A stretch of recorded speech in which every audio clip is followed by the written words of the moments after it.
Bonsoir à tous, ravi de vous retrouver. Mercredi, c'est tout simplement de l'émission sur les supporters, sur les ultras en France. Et vous allez retrouver Liberté pour les auditeurs avec Stan et Xavier. À vous de jouer. Allez, merci Ludo, bonsoir à tous et à toutes, bien sûr.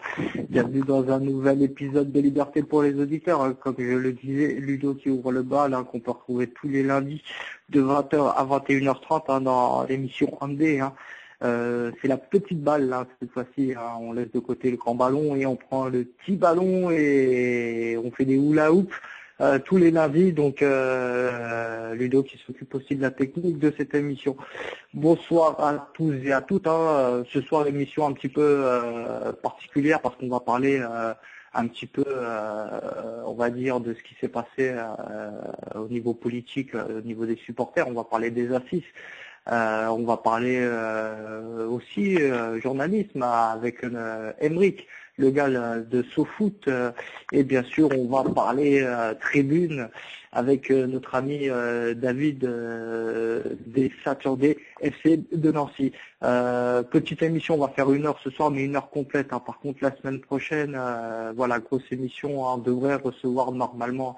Ils ont encore repoussé, on avait dit que ce serait cette semaine, mais ils ont encore repoussé. On va dire c'est reculer pour mieux sauter, comme on dit dans le jargon. Nos amis du CNSF, c'est ce mouvement d'association de supporters qui s'est créé pour représenter un petit peu les supporters dans le monde politique. Donc ils seront là avec nous logiquement la semaine prochaine. Donc ce sera nos amis de À la Nantaise. Les socios de Nancy aussi seront parmi nous. En deuxième partie, nous essaierons et nous aurons, je pense, Loda ou Josefa Guidicelli pour bien sûr parler du collectif du 5 mai. On n'oublie pas, tous les ans, c'est un petit peu malheureusement récurrent, mais c'est un petit peu la même rengaine. Pas de match le 5 mai. Donc à partir de demain, nous aussi on reprend sur la page de l'émission Liberté pour les auditeurs, la propagande, pas de match le 5 mai. Il devrait y avoir une réunion vendredi avec la ministre de la Jeunesse et des Sports. Elle a un nom tellement long que je pourrais pas le dire, mais ça se finit par Madame Belkacem, je crois. Donc le collectif sera reçu, on espère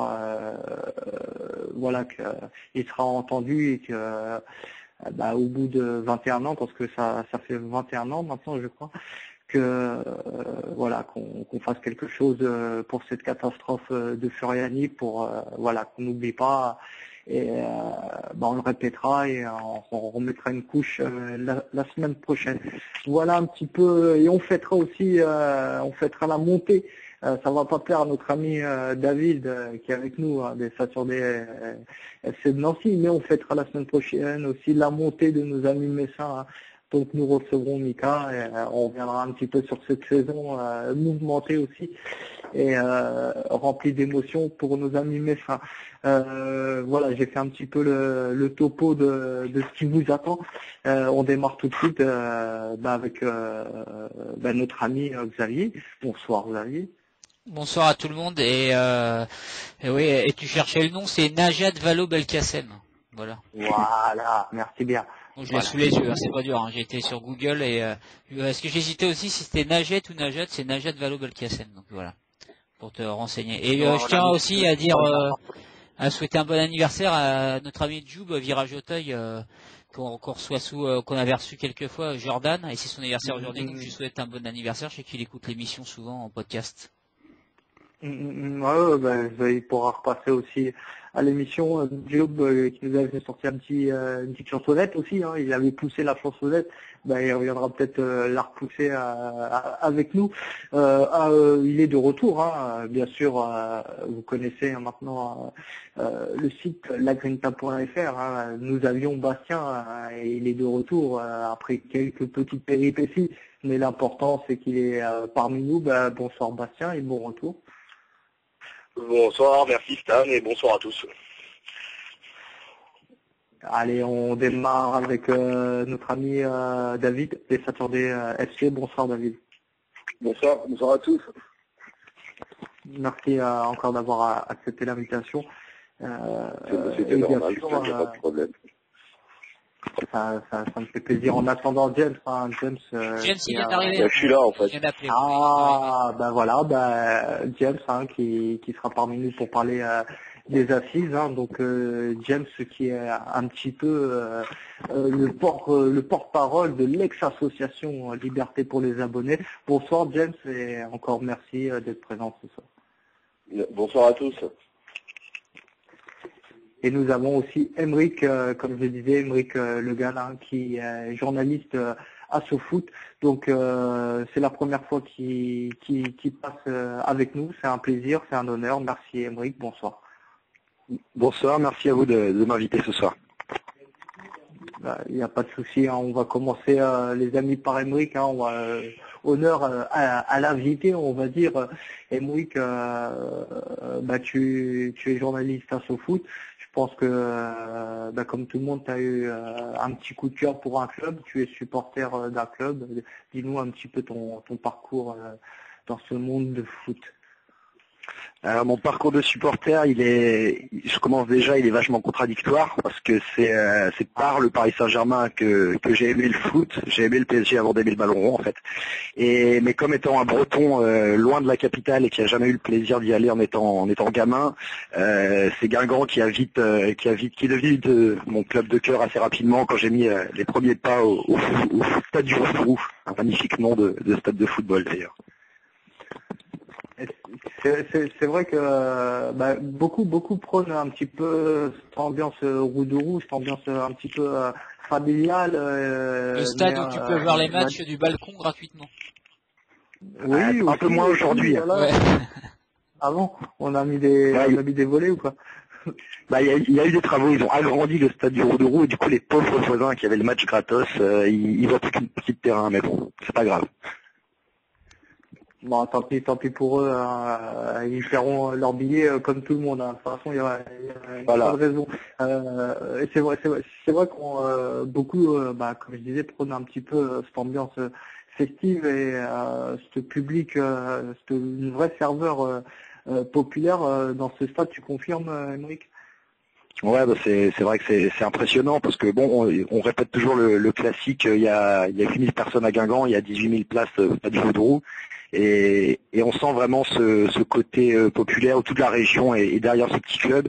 Et c'est vrai que l'ambiance est phénoménale. Enfin, je vous rappelle le match contre Monaco en demi-finale le jour de Coupe de France, où je pense que sans le public, Guingamp n'a peut-être pas les armes pour aller au bout. Et puis il y a eu une ambiance de folie. Et au final, le résultat est là. On bat Monaco et on remonte à Paris pour la deuxième fois en 5 ans.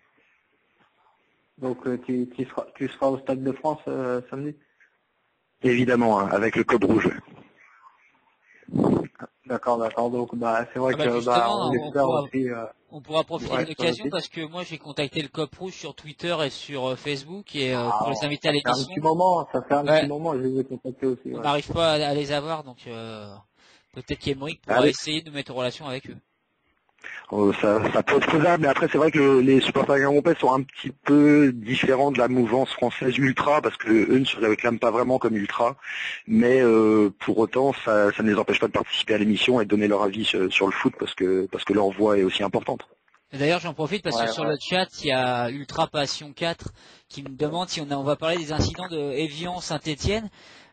Pour tout te dire, moi sur Twitter ce week-end j'ai pas arrêté, même sur Facebook j'ai appelé les Stéphanois à venir s'exprimer de ce qui s'était passé là-bas parce qu'ils sont mieux placés c'est eux qui étaient là-bas que nous d'en parler, ça va pas être évident à part répéter ce qu'on a lu et donc peut-être que dans l'émission va y avoir quelqu'un va appeler quelqu'un qui écoute l'émission, mais pour le moment il y a personne qui s'est porté candidat pour venir en parler à l'antenne, malheureusement.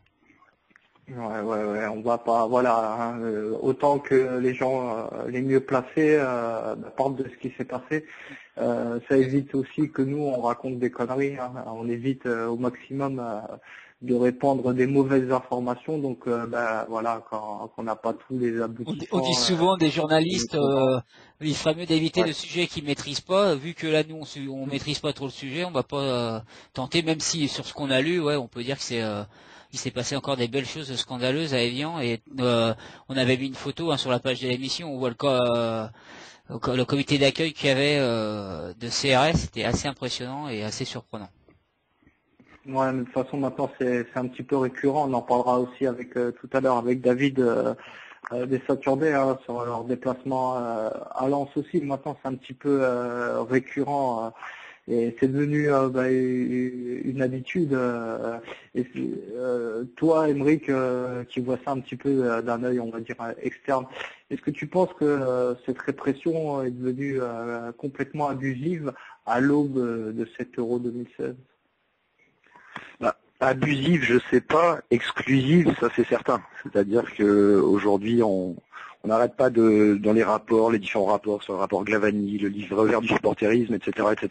On n'appelle pas d'appeler les supporters au dialogue, et il se trouve qu'on ne les écoute pas et qu'au final, on préfère donner des interdictions de stade à tout va, des interdictions de déplacement, et puis ça donne pas grand-chose de bien, parce qu'au final, on le répète souvent, mais c'est ça, ça pousse les gars à se radicaliser. Et ouais, non, c'est évidemment pas la bonne solution et la bonne politique qui est menée en France aujourd'hui. En tout cas, il ne faut pas qu'il y ait que de la répression. Ça ne peut pas marcher comme ça. Absolument. On va revenir sur toi et ton parcours. Comment on intègre un petit peu le journalisme, là, on sait, il y a des études, il y a des machins, mais SoFoot, pourquoi avoir intégré SoFoot? SoFoot tout simplement parce que c'est SoFoot, c'est-à-dire qu'ils font un journalisme qui moi m'intéresse, c'est-à-dire qu'on n'est pas là pour faire du buzz et traiter les questions à la va-vite. Il y a beaucoup de temps qui sont mis sur les articles, il y a une vraie réflexion, il y a un vrai travail que j'appelle pour le coup journalistique et que je pense qui n'est pas fait partout en France dans tous les médias. Donc SoFoot, ouais, c'était vraiment un peu c'est le but qu'il fallait atteindre au début, parce que je trouvais que ces gars-là faisaient vraiment un travail intéressant en France.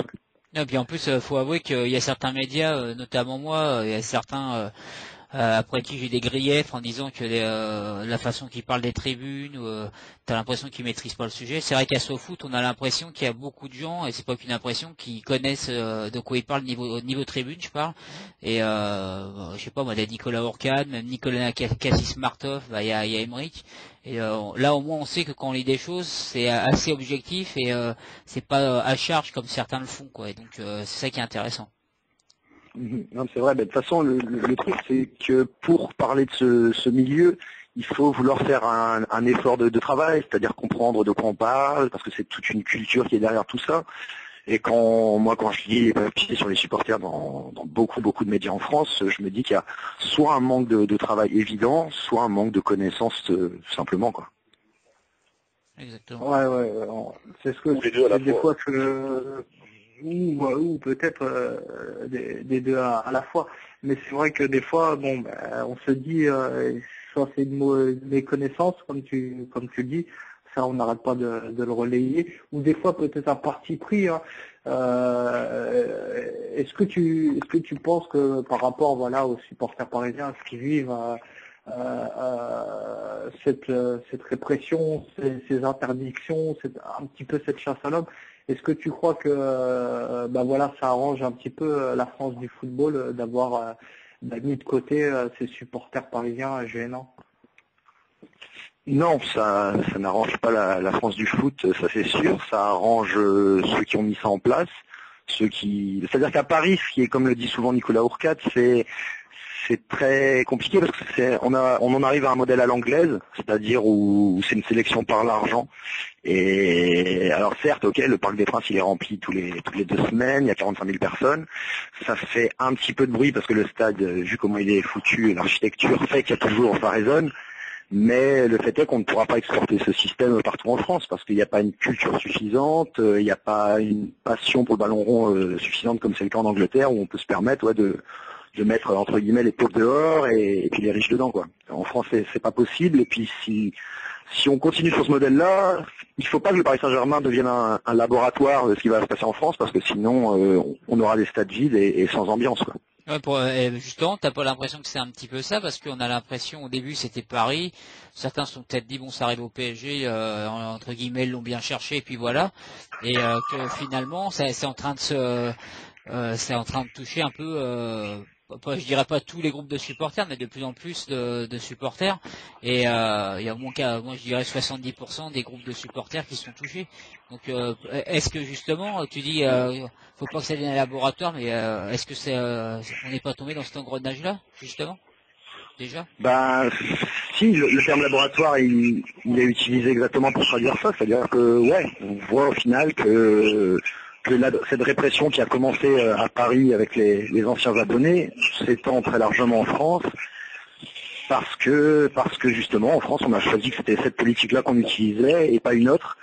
Et que j'ai l'impression que ça arrange un peu tout le monde, que ce soit la Ligue, les autorités publiques et les investisseurs comme QSI au PSG, quoi. Mais oui, si, c'est vrai que c'est en train de se développer partout, et c'est pour ça que je salue l'initiative, on en parlera tout à l'heure, mais de la Nantaise, entre autres, qui a créé le Conseil national des supporters, parce qu'il faut des interlocuteurs pour dialoguer avec les instances, et tant que, enfin au moins voilà, en créant le CNSF, maintenant, les autorités sont obligées de répondre à leurs sollicitations et d'établir un dialogue. Mais justement, Stan... justement, Émeric, pardon Xavier, quelle va être aussi la place des ultras dans le CNS, parce que bon, pour l'instant, on est sur des associations comme à la Nantaise, comme le mouvement SUREOR à Toulon. Quelle va être la place dans les ultras? Et comme tu le dis, bon, moi aussi je salue l'initiative, parce qu'il faut savoir que c'était seulement en Moldavie et en Azerbaïdjan, il me semble qu'il n'y avait pas d'interlocuteur entre les grandes instances du football et les supporters, donc vous voyez à quel point on en est en France quand même. Ouais, c'est justement, c'est là-dessus que je voulais... Voilà, ouais. Quel est le rôle des ultras en France, enfin dans le CNS, quel va être le rôle des ultras? Parce qu'on est quand même sur deux mouvements bien différents entre les mouvements SUREOR et la Nantaise et les ultras. Et attends, il me semble, il a pas dû entendre ta question, il a été coupé. Ouais, ça y est, je suis de retour, désolé James. D'accord. Il va t'en reposer la question, Bastien. Mais justement, en plus, ce que tu poses comme question, Bastien, c'est bien tombé parce que j'ai entendu James en parler hier soir et il en parlait justement de. T'es là, James? Ouais, excusez-moi, j'ai eu pas mal de petits problèmes pour vous entendre en fait, donc j'ai rappelé et j'ai un peu loupé la question, mais je crois que c'était à propos de la place des ultras dans le Conseil national. T'en parlais hier soir, je t'ai entendu en parler avec Michel dans l'émission hier soir. C'est l'article 35, je crois aussi, où tu disais par rapport à la France, c'est ce que parlait Bastien, que normalement on doit avoir un interlocuteur, si tu veux en parler de ça. Oui, non, en fait, c'est quand sur ce qu'on appelle le fair play financier, il y a tout le volet financier. Et en fait, il y a ce qu'on appelle l'article 35 du nouveau règlement de l'UEFA qui concerne ce qu'ils appellent l'officier de liaison supporter. Donc c'est un truc qui a été un peu mis en avant par Supporter Direct. Donc c'est le pendant anglais de ceux qui sont pour l'actionnariat populaire. Et en fait, avec l'aide de la Fédération de supporters européens et l'UEFA, c'est devenu concrètement un vrai règlement. Et donc, ce qu'il expliquait, il y avait la présence de Monsieur Gaillard, qui est le conseiller de Michel Platini aux assises du supporterisme. Et ce qu'il expliquait, c'est qu'en fait, ils ont lancé ça en 2009-2010. Il y avait une obligation de le mettre en place pour 2013. Et qu'en fait, sur les 54 pays affiliés à l'UEFA, seuls 3 ne l'ont toujours pas mis en place, parce que la France ne l'a toujours pas mis en place. C'est l'Azerbaïdjan, la Moldavie et la France. Et en fait, pour ce qui concerne la France, ce qui a été rappelé au cours de ces assises, c'est que la Ligue et la Fédération, enfin la Fédération française et la Ligue qui en dépend, ont une délégation de service public. Donc c'est clair que ils agissent comme ils font ce qu'ils veulent, mais dans les faits, ils sont censés répondre quand même aux demandes des pouvoirs publics et répondre aussi aux demandes des supporters. Et en gros, qu'est-ce que c'est qu'un référent supporter? C'est dans chaque club qui va être affilié à l'UEFA, il faut qu'il y ait une personne qui n'est pas le responsable de la sécurité, qui s'occupe de faire le lien entre tous les acteurs. C'est-à-dire, ça va être les instances du foot, les pouvoirs publics, les préfectures, enfin tous les organismes, les supporters ultra, pas ultra, enfin voilà, dans leur ensemble. Et ça, t'es en train de dire qu'il y a ça nulle part en France? Quasiment. En France, c'est pas appliqué. Ouais, c'est surprenant. Après, comme tu disais hier, les sanctions, il y a quasiment aucune sanction. C'est des sanctions financières. Donc, par exemple, au PSG, on peut dire que ça, même si on leur disait qu'il en faudrait un, peut-être qu'ils s'en taperaient un petit peu. Après, je sais que dans les règlements, après, il y a à l'UEFA, c'est selon ceux qui vont faire des compétitions européennes, mais bon, c'est super compliqué. Après, le truc, c'est que de toute façon, on en vient dans les discours à toujours dire les supporters veulent pas discuter, les supporters sont pas des interlocuteurs, etc. Aujourd'hui, il y a quand même les instances et les clubs qui respectent pas le règlement de la fédération sur laquelle ils sont pas affiliés. Ils sont affiliés, je veux dire. Donc c'est tout. Aujourd'hui, ils sont en infraction, c'est eux. Mais en plus, c'est pas spécial au PSG. En plus, c'est pas spécial au PSG, c'est vraiment pour la France entière, quoi. Et quand tu cites les pays, en plus, la France qui se dit moderne, là, on est loin du modernisme, hein, dans le top 3. Là. Oui, bien souvent le modèle qui est cité, c'est le modèle allemand. Il faut savoir que, alors je sais plus, en moyenne, ils ont 8 référents supporters. C'est-à-dire qu'il y en a qu'on en plus, il y en a qu'on en moins, mais c'est pas une personne qui s'occupe de ça. Parce que bon, nous, à Paris, on a l'expérience d'avoir une personne qui s'occupe du département supporter. On a vu la catastrophe à laquelle ça nous a amené. Hein. Donc l'intérêt aussi, c'est d'avoir des personnes, plusieurs personnes pour s'occuper de ça. Parce que quand on a la volonté d'accueillir un maximum de supporters, il faut avoir des gens compétents et le nombre de personnes adéquates pour répondre à ces demandes, quoi. Pour revenir, toi, tu as fait partie de ce qu'on appelle les assises là.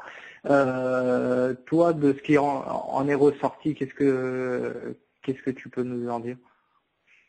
Ce que je peux dire, c'est que en gros, tout le monde, c'est-à-dire tous les acteurs différents qui étaient représentés, ils sont sur la même longueur d'onde. C'est-à-dire, il faut instaurer un dialogue, il faut remettre les supporters à la place qu'ils auraient dû avoir, c'est-à-dire au milieu de tous les acteurs du foot. Et il faut aussi créer un espace de dialogue dans les clubs pour que les clubs et les supporters réinstaurent un dialogue et que ça se fasse aussi avec les pouvoirs publics, etc. Donc en gros, tout le monde est d'accord.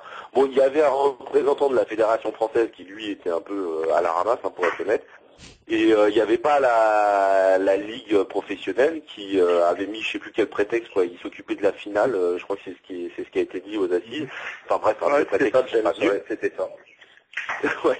Et il y en a un qui est passé, un délégué de l'Olympique de Marseille qui est à la ligue, qui a commencé à encore renvoyer la balle sur le fait que nous on demande qu'à vous, mais organisez-vous et on vous entendra. Sauf qu'aujourd'hui, ce qu'il oublie de dire, c'est que concrètement, à la ligue professionnelle, il n'y a pas d'interlocuteur qui existe. Et par contre, il oublie de dire, ce qu'il n'avait pas compris, c'est qu'au sein des assises, il y a ceux qui ont organisé ça, qui ont créé le Conseil national des supporters, le CNS, hein, et qui se veut être un interlocuteur. Alors, c'est que le début. Eux, d'après ce que je comprends et des discussions que j'ai pu avoir avec eux, c'est que eux, c'est pas une question d'ultra, pas ultra et tout. En gros, c'est toutes les associations qui ont des statuts, qui ont un fonctionnement qui existe réellement et qui auraient des valeurs démocratiques entre guillemets. Donc on comprend. Enfin, moi, je l'ai compris comme étant contre la violence, contre les discriminations et avoir une vraie volonté sociale, quoi, entre guillemets. Là, le dernier terme, en gros, c'est être pour une gouvernance au sein des clubs. Donc en gros, c'est participer à la vie des clubs. Et ben ça, c'est aujourd'hui, ce truc-là, il existe. Qu'on dise oui, c'est le début, pas le début et tout, il a été créé officiellement. Moi, à ma connaissance, ils n'ont pas été contactés, ils ne sont pas reçus. En plus, moi, je trouve que ce qui est dommage surtout, c'est de ne pas avoir, comme tu dis, quelqu'un de la ligue, quoi. Parce qu'après, c'est bien ça, mais est-ce que aussi par rapport à Boutonnet, par rapport même au ministère de l'Intérieur, parce que c'est bien qu'il y ait une discussion, mais c'est là-dessus aussi que peut-être il va falloir apprendre à communiquer mieux, parce qu'on voit qu'il y a vraiment une cassure qui se fait et une opposition complète. Quand on voit encore ce qui s'est passé à Évian, quand on voit les supporters qui sont interdits un peu à droite à gauche. Il y a peut-être ça aussi, il faut ouvrir le dialogue avec ces gens-là. Et s'il y a personne de la Ligue, c'est quand même dommage. Hein. Mais là, si je peux me permettre... Excuse-moi, James. Ouais, c'est vrai qu'on parle de... Je veux juste dire un truc. Bon, James disait que Monsieur Desumer, là, qui est donc le vice-président de la FFF, qui était là l'autre jour, donc tu dis qu'il était à la ramasse, peut-être, mais le fait est qu'il s'est quand même déplacé et que ouais, ce qui est plutôt choquant, c'est surtout que personne de la Ligue ne se soit bougé pour des assises qui ont lieu au Sénat en France. Hein, c'est quand même grave. Alors après le prétexte de la Coupe de la Ligue, moi on me racontera ce qu'on veut. Bon, Mais, après, c'était le pas premier. du tout, À la limite, s'il rate le premier, mais que ça revient, qu'il participe au prochain, bon, ça ira à la limite. Ça peut être qu'ils aient raté le premier, mais qu'ils soient là au prochain, ça peut arriver. Voilà. Ouais, mais en termes d'image, ça rend encore quelque chose de pas terrible. Ça fait un peu tâche que la Ligue de football n'ait pas de représentants dans des assises. Maintenant, c'est arrivé une fois, peut-être que ça sera la seule et unique fois où ils auront loupé, qu'ils seront là les prochaines fois. On verra bien. Non, on l'espère. Faut être honnête, hein. Concrètement, ils n'avaient rien à faire. C'est tout. Et ça marque bien, enfin, c'est le parfait symbole de la position et de l'attitude de la Ligue nationale vis-à-vis des supporters. Faut pas se leurrer, hein. Donc, j'ose espérer que les différents acteurs ils font en sorte que la fédération et la Ligue se bougent. Parce que de toute façon, c'est là où, indépendamment de la répression, indépendamment de ce que fait les pouvoirs publics, ça j'ai envie de dire, c'est autre chose. Mais déjà, la base, ceux qui doivent être contraints par l'UEFA, ceux qui doivent gérer ça avec une délégation du service public, c'est-à-dire gérer tout ce qui entoure le foot, donc les supporters et partis, c'est la Ligue et la fédération. Donc là, c'est bien, le mec de la fédération, il était là, j'avais l'impression par hasard, la Ligue qui est pas du tout, mais ça veut dire ce que ça veut dire. Surtout avec un prétexte, le prétexte qui a été avancé, quoi. Donc, il y a un moment, j'espère que ça, le fait de pas être venu à ce qui s'est passé quand même quelque chose, ça va leur faire prendre conscience. J'ai envie de dire, on verra, hein. Comme Saint-Thomas, on verra. On a besoin de voir pour y croire. Hein. Mais d'ailleurs, lors de ces assises du supporterisme, il y a Joachim Barbier qui animait 2 débats sur 3, qui parlait clairement d'autisme de la part des instances de la LFP, mais on est complètement là-dedans. C'est-à-dire que les mecs réclament un dialogue, et quand on crée quelque chose, un conseil intéressant avec qui on peut dialoguer, ils sont pas là. Donc on va attendre, on va voir si effectivement... De toute façon, aujourd'hui maintenant ce conseil est créé, donc si celui-ci demande à dialoguer et qu'on leur refuse... au moins il y aura les cartes seront sur table, quoi. Ce sera clair, ça veut dire qu'on n'a pas envie de discuter. Moi je pense qu'il faut espérer un petit peu une ouverture de la Ligue, même si c'est quand même un entre-soi de ces élites qui est assez gênant. Après, le bon point aussi, c'est que souvent on a encore soit des journalistes, certains journalistes nous disaient, d'ailleurs, Stan, je crois que tu te rappelles, quand Riolo il était venu, il disait oui, mais bon, les ultras avec qui ils veulent parler, ils veulent pas s'exprimer, en gros que souvent on n'est pas ouvert au dialogue. Donc là, le fait de participer à cette réunion et montrer qu'on est ouvert au dialogue, ça prouve qu'il y a une main tendue pour essayer d'ouvrir un dialogue avec la Ligue, avec les instances, etc.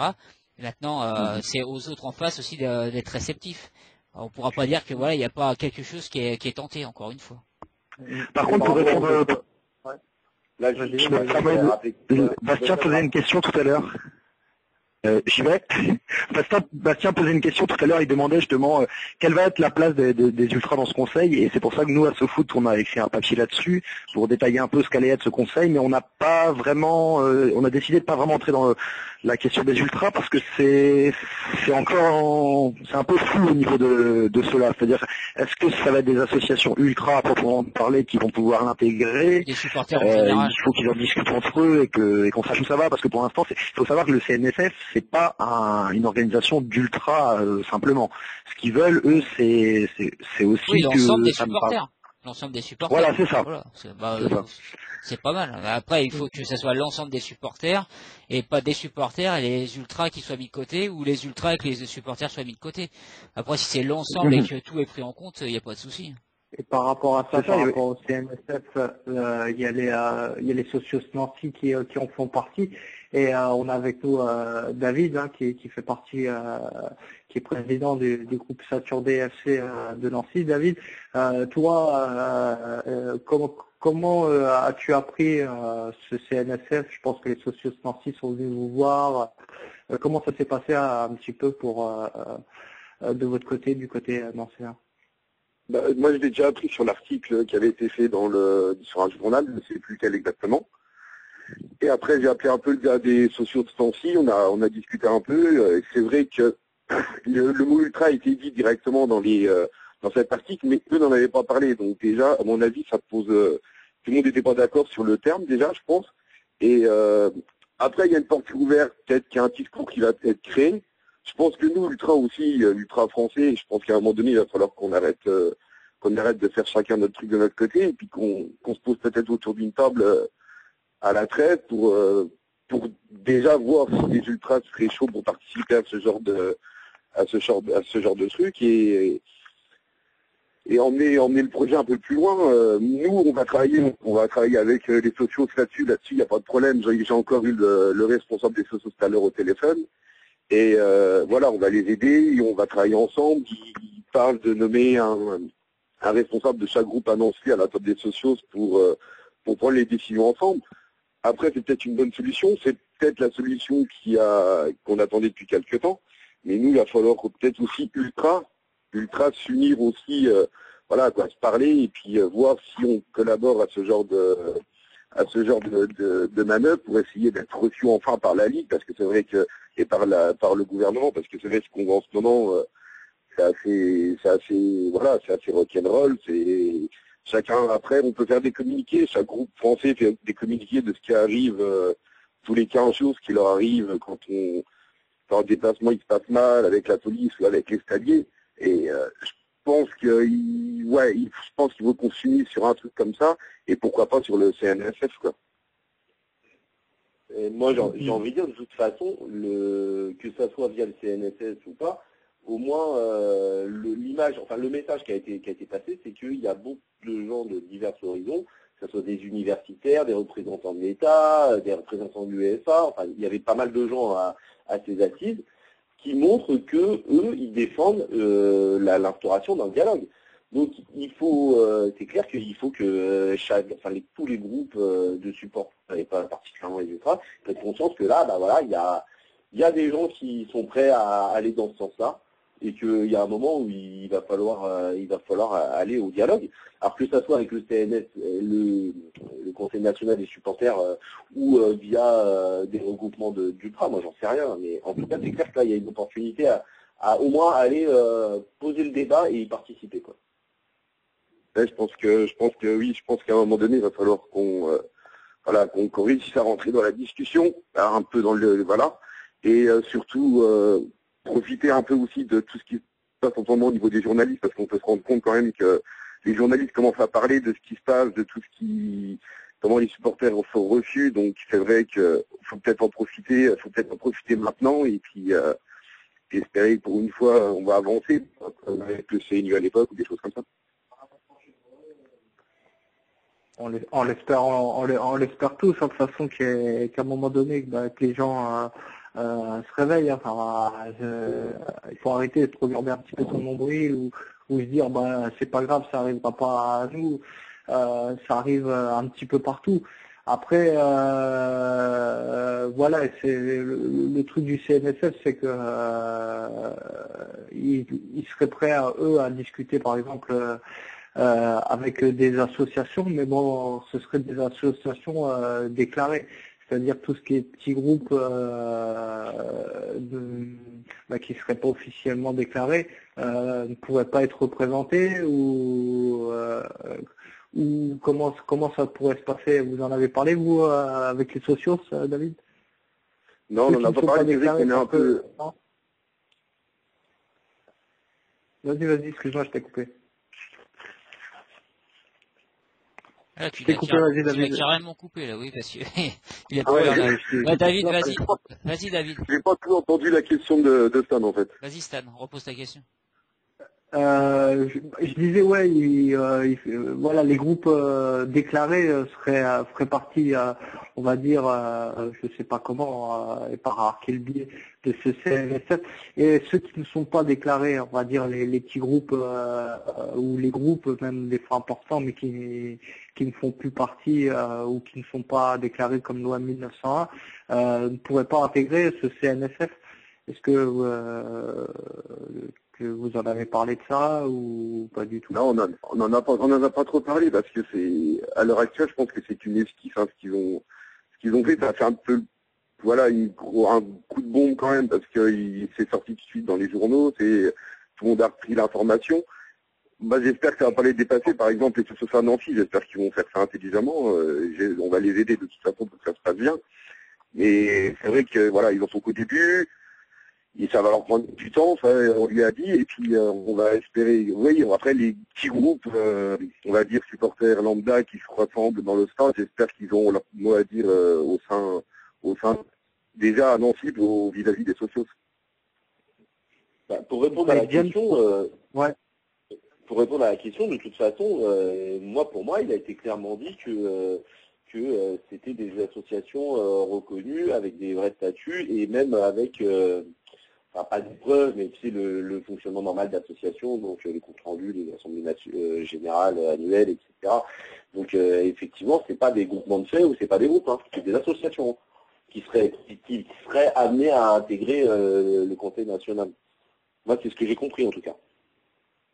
Ouais, voilà, ce serait plus des associations pour dire les représentants d'associations déclarées. Les petits groupes pourraient se greffer, par exemple, je vois à peu près.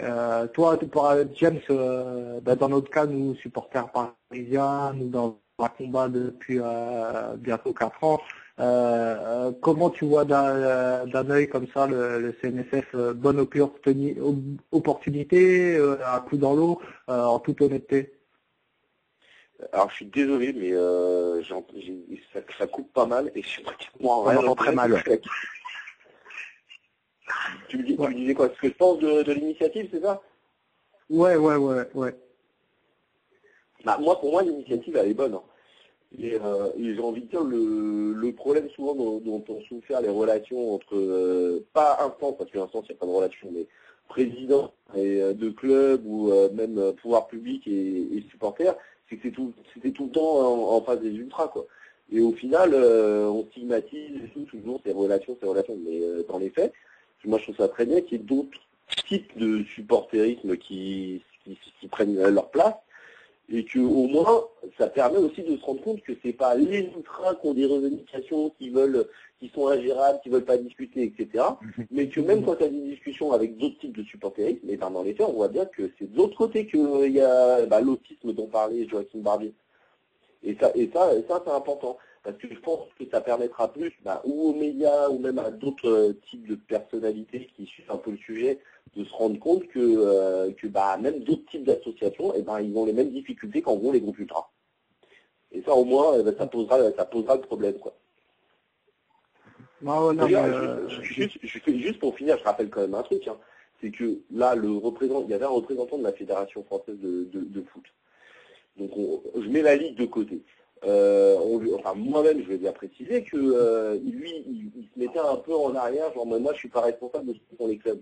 On lui a rappelé quand même qu'il y a des supporters parisiens, il y avait on se voyait refuser l'entrée chez les jeunes, chez les féminines qui dépendent de la Fédération française de foot. Au final, on lui a fait passer le message pendant les assises. Moi, ce que je constate, c'est qu'il y a eu un match des féminines juste après à Charletti, et il y a des supporters qui sont venus refuser l'entrée.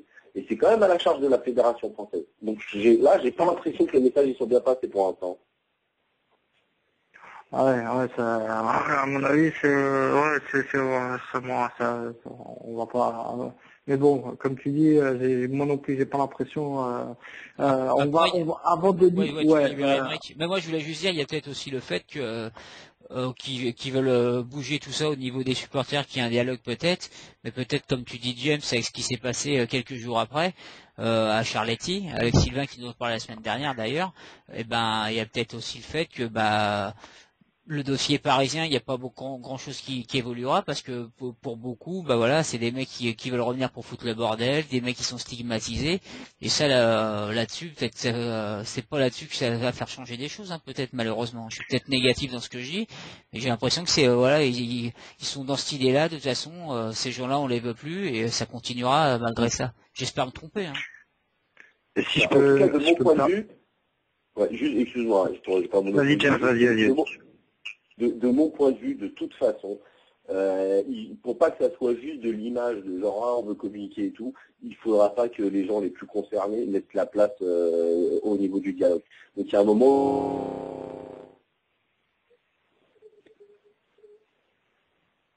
On a perdu James. Ils sont prêts à parler. Ouais, ça a coupé, James. Tu disais à partir du moment. Je disais que il faudra, enfin, si la Ligue et tout montre des volontés de dialogue, pour pas que ça soit juste un effet d'annonce et un effet de com, il faudra que les gens les plus concernés, ils saisissent cette occasion pour aller se mettre à la table des discussions. Que ça soit ultra pas ultra, mais les gens, les vrais gens concernés, qu'on laisse pas de la place à des gens qui n'ont rien à voir avec ce truc. Mais par rapport, pour revenir au cas du PSG et de ce qui s'est passé à Charletti, encore une fois, on voit que Paris c'est vraiment un cas à part, c'est-à-dire que là, encore une fois, on a des dialogues et puis derrière, rien n'est appliqué. C'est-à-dire que moi, quand j'ai travaillé un peu sur cette histoire-là, même à la préfecture de police, on m'avoue à demi-mot que oui, tout est une question de business et aujourd'hui Paris fait sa loi et c'est comme ça, quoi. Tout le monde regarde et applaudit. Donc c'est vrai que c'est pas encourageant. C'est contradictoire avec ce qui s'est dit au CNSF. C'est un peu ce que tu dis un peu ce que je disais. Est-ce que tu penses aussi que c'est assez dénoncé ça? Que là on en parle ce soir, mais est-ce que tu penses que c'est assez relayé même chez vous à SoFoot? Est-ce que voilà cette impunité des dirigeants parisiens est assez pointée du doigt ou assez lue ou entendue? Pour être clair, moi, je pense que non, c'est pas assez relayé déjà. Vous le faites dans votre émission, à SoFoot on le fait aussi. Il y a quelques articles sur E89, Libération de temps en temps. Mais non, c'est clair que la question. L'Express, ouais, voilà. Je sais pas, James, James, on t'entend souvent dans l'émission de Michel Collard. On a quand même des endroits où ça en parle quand même. Hein. Moi, au début, on pouvait dire ça il y a quelques temps, mais depuis un an, depuis le Trocadéro, je trouve que quand même on en a parlé un peu plus. Mais comme tu dis, Aymeric, j'ai l'impression que le PSG il fait son truc et puis on dit ouais c'est pas normal, mais peut-être qu'ils ont le droit de le faire. Hein. Est-ce qu'ils sont dans leur droit? Est-ce qu'ils sont pas dans leur droit? S'ils étaient pas dans leur droit, je pense qu'à un moment ils se feraient taper dessus. On a l'impression que ça bouge. Il y a la CNIL qui Le fait est que quand on bosse un peu sur le sujet, on sait que non, ils sont pas du tout dans leurs droits, c'est-à-dire que ce qu'ils font est illégal. D'ailleurs, dans l'émission J+1, celui qui est interrogé devant le Parc des Princes, on sait tous que c'est JPDH, d'Alivier, il explique mais qu'est-ce que ça veut dire légal? Donc voilà, tout est dit quoi. Donc ça veut aussi dire de toute façon que légal ou pas, on fait ce qu'on veut et puis voilà, tant qu'on nous laisse faire. Et puis voilà. C'est ça. Leur but, c'est de fatiguer les anciens abonnés en leur disant. Dans le reportage, il le dit. Oui, c'est ça. C'est ça. Ils disent faites-nous un procès. De toute façon, ça prendra des années et vous vous fatiguerez avant nous. Ce que je constate moi aujourd'hui, c'est qu'à Paris, non seulement le mouvement s'essouffle pas, mais au contraire, le comportement du PSG à leur égard aujourd'hui, ça les renforce encore plus et je trouve ça plutôt intéressant. Et puis il faut signaler, par exemple, James t'en a parlé hier, et moi ce que j'avais mis sur la page de l'émission ce week-end, on a vu le contre-parquage qui était collé au parquage, et les mecs qui étaient mélangés, qui sont pas soi-disant mélangeables avec ce public-là, ils étaient ensemble, et puis à ce que j'ai entendu, ils chantaient même ensemble. Donc comme quoi, à un moment, faut peut-être se remettre en question et pas raconter n'importe quoi. Ouais, mais là, de toute façon, on sait très bien qu'il n'y a pas d'argument derrière, hein, qu'il y a une vraie volonté, c'est même pas rationnel, hein. Donc il faut mettre de côté l'histoire parisienne. Après, moi, si j'enlève le côté parisien, enfin pour ce qui est de la médiatisation, si j'enlève SoFoot, déjà il n'y a pratiquement plus rien. Après, si j'enlève la question parisienne sur le traitement des supporters, moi ce que je vois, c'est que là je suis comme tout le monde, hein, je regarde ce qui se passe et tout, j'ai vu ce qui est arrivé aux Stéphanois. C'est un peu dans la même démarche de découragement, un peu à la limite de la légalité. Je vois ce qui arrive au Nantais la dernière fois, où nous, aux Parisiens, on a connu les espèces de blocages, parquages et tout. Et voilà. Alors maintenant, moi, ce que j'espère, c'est que il y a un sursaut d'orgueil et que les gens, ils prennent leur devoir de citoyen, c'est-à-dire aller défendre leurs droits, quoi. C'est tout. Hein. Et je pense, moi, je suis plutôt, alors peut-être je suis trop optimiste, mais je pense que les gens ils vont bouger, quoi. Et il y en a, et ceux qui sont pas concernés, il faut qu'ils se rendent compte que on est tous pareils, on est tous à la même enseigne. Donc c'est pas parce que aujourd'hui je l'ai pas constaté de visu que il faut pas que je bouge avec ceux qui subissent, quoi.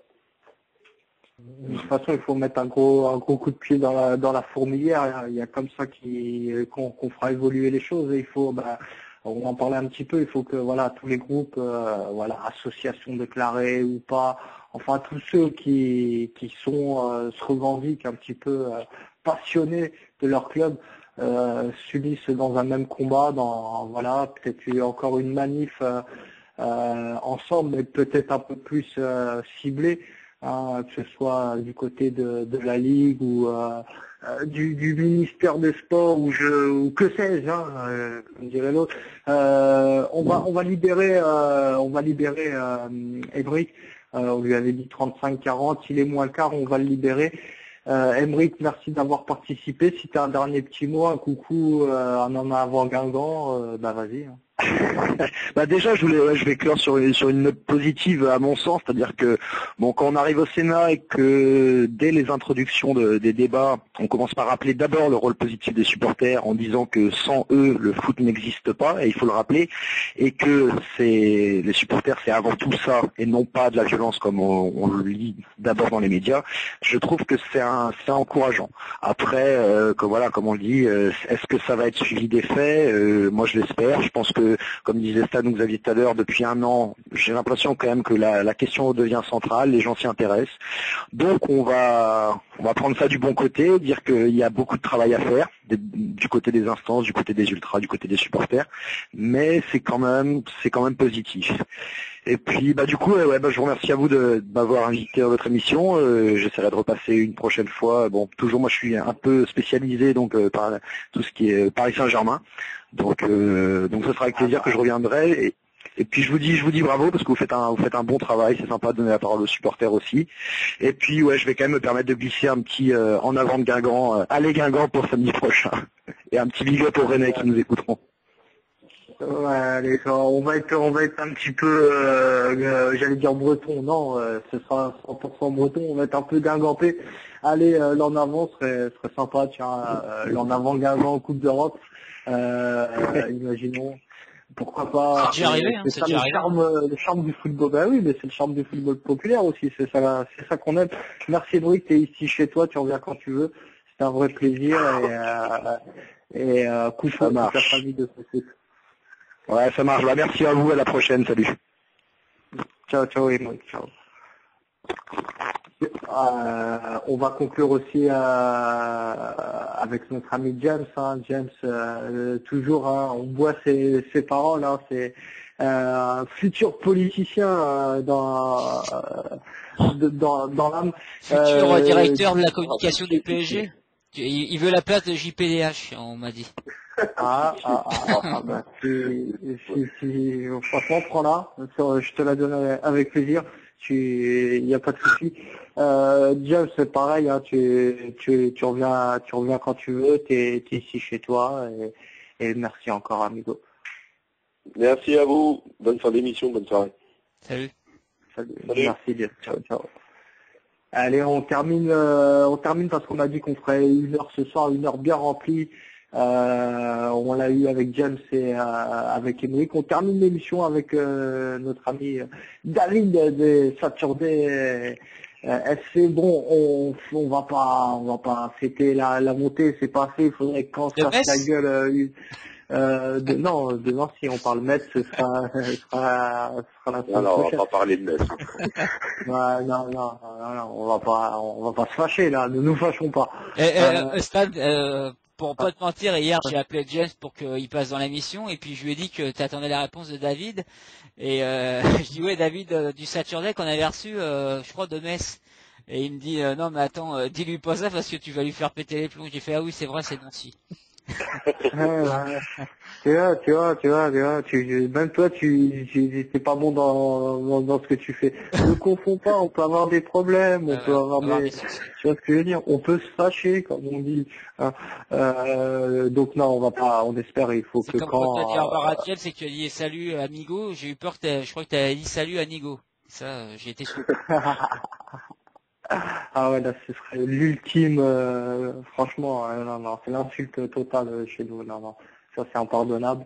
Non, comme je disais, on va pas fêter pour l'instant la montée, parce qu'il faudrait encore quelques petits points attachés par-ci par-là. On l'espère, hein, on l'espère pour vous, amis anciens, que nous aussi, on vous allez l'espère. vous rejoindre.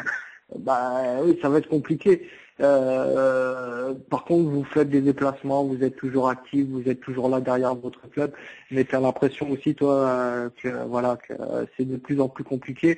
Et petite anecdote, un petit peu votre déplacement vendredi à Lens. Lens, là-bas, ça s'était bien passé, on y allait tranquillement.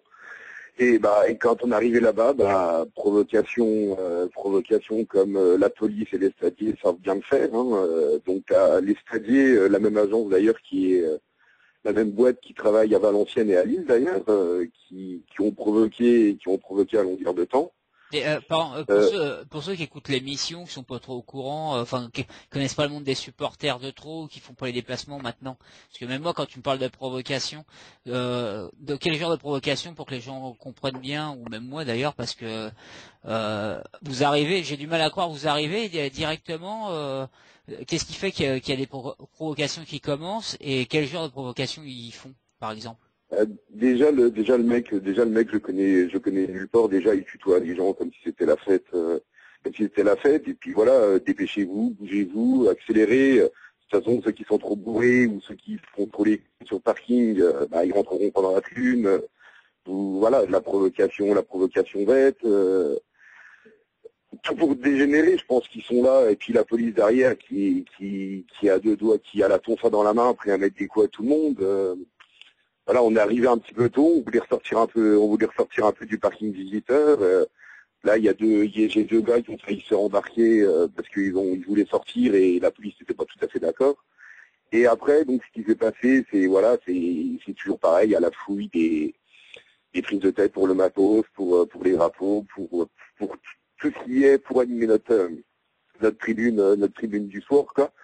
Donc là, ce qu'on a fait, on l'a fait rarement, on l'a pas fait cette année, mais là, on a envoyé un mail avec tous les points qui nous avaient pas plu lorsqu'on est arrivé à Lens au niveau de l'accueil. On a tout transmis au club de la SNL qui doit transmettre normalement à la Ligue. Si le club ne se bouge pas, je pense qu'on va la rendre publique dans les jours à venir parce que c'est vrai que c'est un petit peu dans l'excès. Mais là, on vient à Lens, c'est comme pourquoi pas, on a l'habitude, on nous garde une demi-heure en tribune visiteur, mais après on nous garde 1h30 sur le parking derrière la tribune. Vous avez tous été à Bollard, vous voyez le grand parking là, on est resté 1h30 là sans manger, sans chiottes pour les femmes, et puis c'est lourd. Et puis ce qui s'est passé, il y a des gens qui sont venus en voiture, ils sont arrivés à 8h05. Et les stadiers ont carrément, là je parle de grand public, je parle pas d'ultra, de supporters virulents ou quoi que ce soit, ils sont arrivés à 8h05, qui voulaient leur refuser l'accès au parking visiteur. Donc ça a pris 40 minutes, ils sont arrivés quasiment à la mi-temps. C'est de la provocation gratuite, comme vous avez pu avoir aussi à votre époque. Mais je comprends les Nantais, qui est à Valenciennes, vu que c'est la même boîte, qui est sûrement la même police qui était là. Et c'est vrai qu'ils n'ont pas dû passer une journée facile. Nous, on y a passé 3 heures, c'était assez hardcore. C'est toujours pareil, quoi, avec la provocation non-stop, quoi. Et d'ailleurs, souvent, le mot qu'on aime bien dire dans le monde des supporters, c'est supporters pas criminels.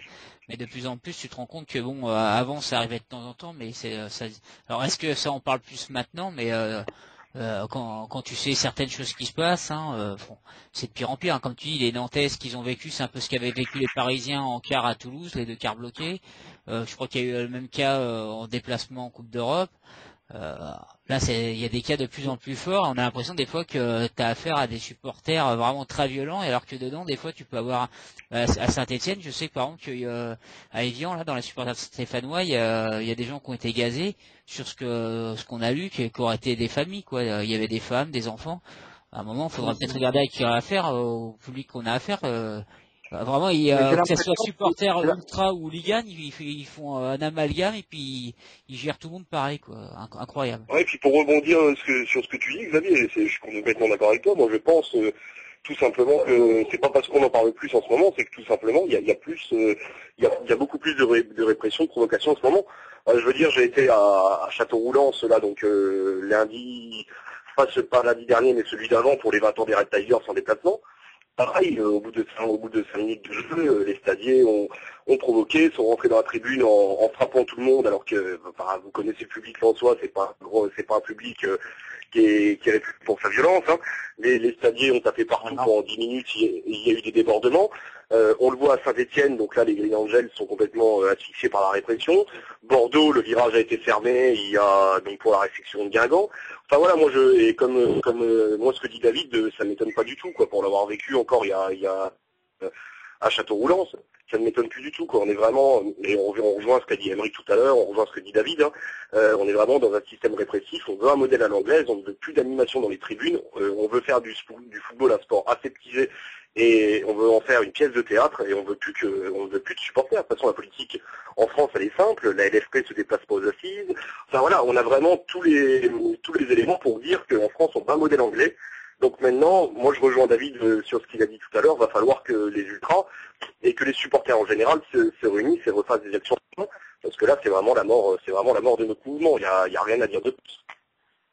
Et Adrien qu'on salue, Adrien de la Grinta, hein, dont tu fais partie, était aussi aux assises, hein, je crois que vous en avez parlé un petit peu de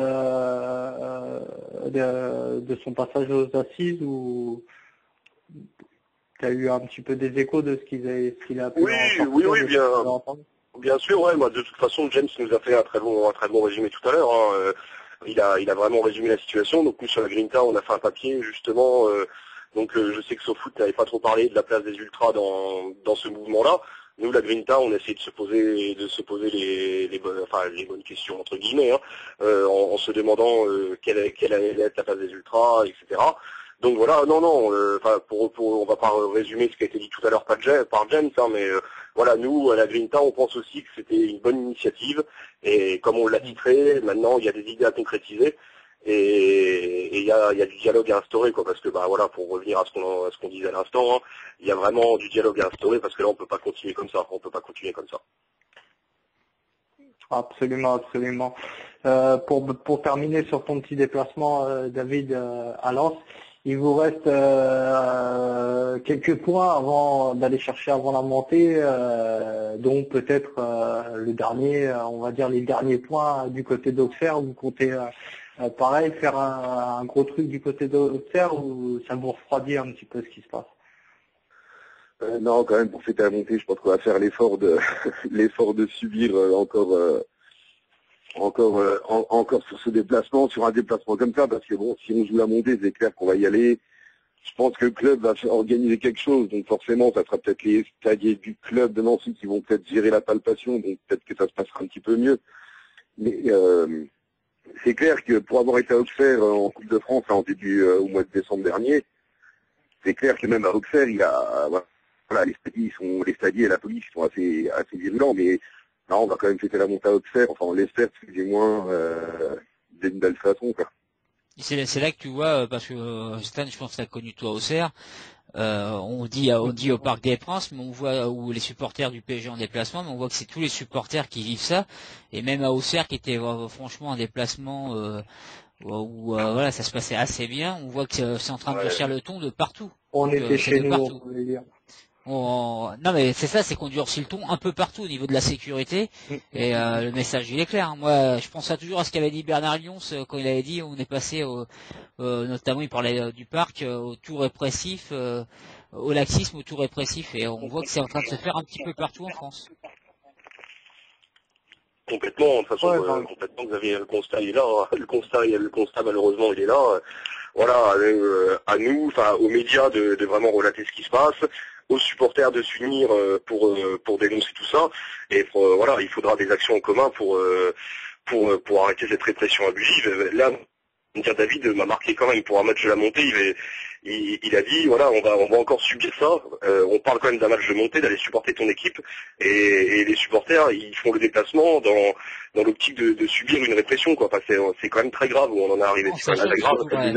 Déjà de rentrer avec les copains, avec tous les copains, parce qu'on sait comment ça se passe. Ouais, déjà c'est vrai que maintenant on espérait rentrer, parce que maintenant même quand t'as des billets tu rentres pas. Et en plus ce match-là ça risque peut-être d'être tendu, parce que c'est vrai que moi je regardais le classement là, c'est vrai que ça risque d'être difficile parce que vous êtes à 4 points de Lens, et puis à 2 de Caen mais qui a un match de retard.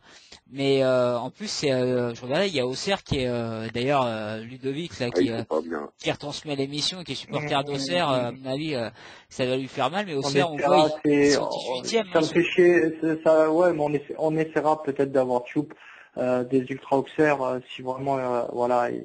Il tombe l'enjeu du match là entre Nancy qui peut et puis Auxerre qui ils sont égalité avec le 18e qui descend le 18e. Il risque d'avoir un match à enjeu très fort et c'est sûr qu'on ça peut rappeler aussi un moment en Ligue 1 quand il y a eu Auxerre Montpellier quand Montpellier était champion à Auxerre et puis que Auxerre descend en Ligue 2 sur ce match-là. Donc c'est vrai que la sécurité risque d'être un peu sur les dents aussi sur ce match-là. S'il y a toujours un enjeu fort. Ouais, et puis là pour parler un peu du sportif, Nancy c'est quand même encore jouable, hein, parce qu'il y a quand même 4 matchs. Et Nancy reçoit Istres, ils vont à Laval, ils vont à Auxerre, donc des équipes assez mal classées. S'ils font le taf, pourquoi pas, hein. Après, on joue à domicile entre Auxerre et puis Laval, je crois. Ouais, il y a Angers à domicile entre Auxerre et Laval, mais bon, ça reste un match à domicile. Donc bon, non, c'est vraiment jouable. Après, voilà, faut voir aussi ce que donne le match en retard entre Caen et Nîmes. Oui, c'est ça, c'est à voir. Ça peut être fini mardi prochain après le match de Laval, hein, au pire des cas, et puis on partira pour une saison en Ligue 2, et puis voilà. Mais bon, on va espérer la Ligue 1. On est supporters, hein, mathématiquement c'est encore jouable. Mais c'est clair il peut sentir vraiment Auxerre Nancy, il peut être terrible, je pense. Ouais, il peut être, surtout que sachant que Caen va à Dijon la dernière journée, donc c'est vraiment jouable, Bon, on l'espère. Ça va être sûr. On verra ça la semaine prochaine parce que la semaine prochaine David reviendra parmi nous parce que nous aurons les socios Nancy et Alain Nantes pour parler de ce CNSS. Donc 21h02. On a fait pile poil 1 heure d'émission. Je pense qu'on a été complet. Après, ce serait, on va dire, rabâché comme des vieux cons. Donc, c'est pas la peine. On va se quitter là. Merci David. Et puis, j'ai un retour. J'entends ma voix. J'adore ma voix. Merci David et je te dis à la semaine prochaine en espérant merci beaucoup, la semaine prochaine. Voilà un peu plus peut-être de bonnes nouvelles. Oui, on va voir ça et puis en espérant que les socios répondent à l'appel et puis comme ça on pourra faire une belle émission, j'espère. Ouais, il répondra à l'appel, il y a pas de souci. Il travaille encore, ne vous inquiétez pas. Ouais, je sais, tu vas me les attraper, tu vas me les mettre dans le local. Et tu vas les faire parler comme à l'enfant. Il n'y a pas de souci. Il n'y a pas de problème. Merci Bastien de la Grinta, toujours un plaisir de t'avoir et de vous lire aussi, hein, bien sûr, lagrinta.fr, un site maintenant que tout le monde est habitué à suivre. Merci Bastien. À la semaine prochaine. Eh bien, merci à vous et puis oui, à la semaine prochaine avec grand plaisir pour une grosse émission qui nous attend avec pas mal d'invités. Ça va être très intéressant, donc on vous donne rendez-vous la semaine prochaine et bonne soirée à tous. Ouais, merci. Comme tu dis, grosse émission. Hein, on parlera aussi du collectif du 5 mai, on aura du Messin, on aura du Nancéen, du Nantais, enfin une bonne salade, j'allais dire salade niçoise. Peut-être qu'on invitera des Niçois, on verra. Merci Xavier. Hein, là, pendant une semaine, 10 jours, tu as tout géré pratiquement tout seul. Magnifique. Une semaine. Ouais, une semaine. Bon, j'aime bien grossir un peu les choses. Voilà, c'est un vrai petit chef. Merci à toi et à la semaine prochaine. Non, mais pas de souci, c'était un plaisir. En plus, je remercie aussi les gens qui envoient les photos en message privé qu'on peut poster parce que c'est bien sympa en tout cas. Et moi, j'ai juste une petite réflexion parce que par rapport à ce qui s'est passé avec c'est Dani Alves, hein, je crois le mec, c'est le mec du Barça avec la banane lancée qu'il a pris puis qu'il a mangé. Et le mec qui a lancé la banane, il a été interdit de stade à vie. Et donc personne n'a retenu ça, mais tout le monde dit c'est bien. Le mec il mettra pas les pieds dans un stade. J'ai entendu ça, c'est bien, mettra pas les pieds dans un stade, c'est un raciste tout ça. Moi, le seul truc que j'ai à dire, quand on veut attraper quelqu'un et l'interdire de stade, là ils vont pas punir tout le monde, ils vont punir une personne qu'ils ont décidé que cette personne-là n'a pas pu mettre les pieds au stade. Donc c'est bien la preuve que quand on veut cibler un ou deux ou plusieurs qui foutent le bordel ou qui font quelque chose qu'on veut pas voir dans un stade, ils sont capables de le faire. On n'est pas obligé de sanctionner tout un groupe de supporters ou toute une tribune comme ça se fait souvent. Voilà, moi c'est ça le truc. Personne n'a noté ça, même dans les médias, ils disent oui, le mec il mettra plus pied dans un stade. Je pense qu'en Espagne, il n'y a pas moins de caméras en France qu'en Espagne. Bah, en France, on préfère sanctionner tout le monde que punir la personne qui désire, qui juge avoir fait quelque chose de mauvais. Donc voilà, peut-être qu'il faudrait qu'il plonge là-dessus un jour, au lieu de faire des dissolutions ou tout ce qu'on voit, des matchs à huis clos. Voilà, quand on veut vraiment faire le ménage sans sanctionner tout le monde, on sait le faire. Ah ouais, mais là, il y a faire le ménage et faire n'importe quoi, parce que de mettre un mec à vie qui balance une banane sur un terrain, le mettre... Personne l'a dit dans les médias, mais c'est vrai que ça peut, c'est un acte raciste, donc voilà, ça peut choquer tout le monde, on est d'accord. Mais c'est vrai qu'un an d'interdiction de ça, à moins que si le mec était connu, c'est vrai qu'ils ont tapé fort, enfin même pas un an, n'importe quoi, à vie, oui, j'ai entendu à vie moi. Et ça se passe par contre, il faut savoir que c'est le club de Villarreal qui a pris cette sanction, c'est pas les autorités. En fait, le club, ils ont donc comme tu dis Xavier, ils ont identifié un mec, donc comme quoi dès qu'on veut, on peut, voilà, on sait faire. Et ah oui, non, mais bien sûr, ton message était pas clair. Et de deux, ouais, c'est le club de Villarreal qui l'a interdit à vie, parce que ce mec était abonné, et donc ils ont retiré de son abonnement et ils l'ont interdit à vie de se réabonner au Madrigal à Villarreal, quoi. Après voilà, en Espagne, peut-être que pas les autres. Le sujet est en plus très sensible peut-être en Espagne parce que il paraît que c'est des affaires qui arrivent souvent parce qu'on des fois on s'est plaint de ça en France mais c'était un degré vachement plus bas que dans certains pays. Ouais, et en Espagne il paraît que c'est chaud. Pendant un moment, hein. En Espagne, Italie, ça arrive souvent il paraît donc peut-être pour ça ils ont voulu taper fort quoi. Ça arrive, malheureusement ça arrive, mais bon, une banane c'est qu'une banane. Alors si c'est King Kong qui l'avait jeté, qu'est-ce que il serait passé quoi? Donc bon, voilà. J'espère que nos amis espagnols, amigos, escucha, comme on dit, balancez vos bananes sur le terrain pour protester, balancer un petit caillou de banane. Non, parce que, à mon avis, le prochain qui lance une banane, même si c'est pas un raciste, ça sera pris comme un geste raciste, donc moi je lui conseillerais pas. Voilà, si c'est tout un stade qui balance des bananes, ils vont pas interdire un stade, enfin voilà quoi.